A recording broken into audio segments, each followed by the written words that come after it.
tere, täna alustame Noorte Teadlaste TV-ga. Mina olen saatejuht Kristo Tammeleht ja meil on noor teadlane Kauri Kliss. Mis sõiduk see üldse on?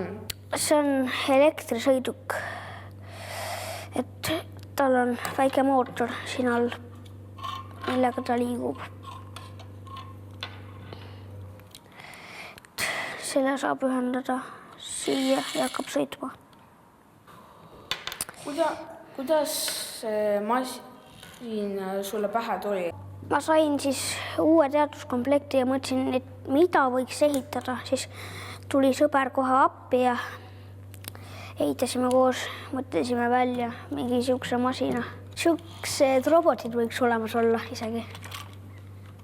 Et koduabilised mingid koristajad, ainult siin peaks teil mingi nägemiskaamera olema, et sõidab lihtsalt ringi.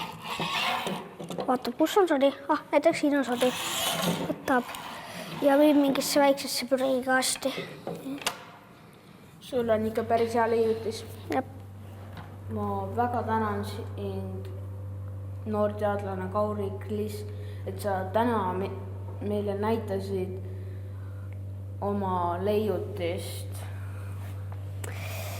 No kui ma veel mõne leiutise valmis saan ja te mind kutsuta, siis tulen rõõmuga.